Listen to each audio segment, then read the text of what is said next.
There's a presuppositional apologetics argument that I haven't gotten around to yet, and this is the idea that atheists all secretly believe in God, they're just suppressing the truth in unrighteousness.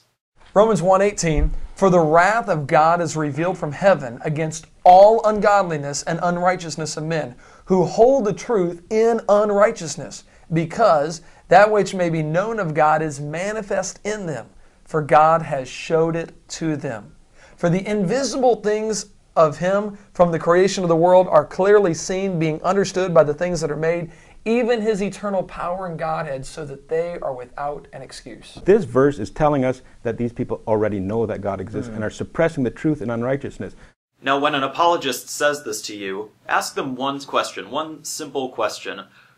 What do you mean by, "I know that God exists"? Do you mean I know it on a conscious level and I am purposefully lying to people? Or do you mean that I know it on a subconscious level and I just don't recognize that I know it? If their answer is that atheists know that God exists but are lying to people saying they don't believe in God, well then they're basically saying that atheists are just that stupid, where they're like, I really don't want to follow any of God's teachings, but I also don't want to go to hell for it. I know, I'll pretend God doesn't exist. Problem solved. I'm a genius. Do you really think that atheists are that stupid? And I can't help but wonder, if I were hooked up to a lie detector, and it were shown that I genuinely don't believe that there is a God, I wonder how many apologists would accept that evidence, and how many would simply choose to believe that I am actually lying. The second thing an apologist could say is that atheists subconsciously know that God exists, but they just don't recognize that they know that God exists. Now, I hate to burst their bubble. Okay, I love to burst their bubble. But not recognizing that you know something is the same thing as not knowing it. For example, my favorite color is green. I'm sure you could tell that from my channel, among other things. Now, if someone comes up to me and says, no, look Alex, I know you think your favorite color is green, I know that when you choose a color for stuff it's usually green, but actually your favorite color is orange. What does that mean? In what sense is my favorite color actually orange, if indeed I do choose green things and I like seeing the color green? What does it mean to say that my favorite color is actually orange?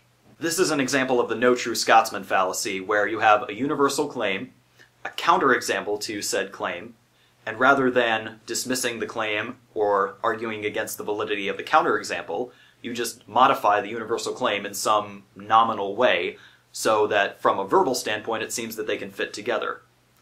But that, of course, that's a fallacy, as I just said. What does it mean to say that while I disbelieve in God, I don't truly disbelieve in God? The other way I've heard this argument that atheists are secretly Christians is where the apologist will say, okay, look, atheists, yeah, they really don't believe in God, but they act as if they do believe in God. They are borrowing from the Christian worldview by their use of science, logic, morality, etc. They say that there is no God, and I show them using logic, science, and morality that they actually do believe in God. Going back to the favorite color analogy, if I say that my favorite color is green, and yet everything I own is orange by my choice over green, well then, how is my favorite color really green? How am I really an atheist if I'm borrowing stuff from the Christian worldview? So the question becomes, is Christianity the only worldview that allows for induction and trustworthy thoughts and senses? If put into a logical argument, it would go something like this. Premise 1, rationality comports with a Christian worldview. Premise 2, rationality does not comport with any other worldview.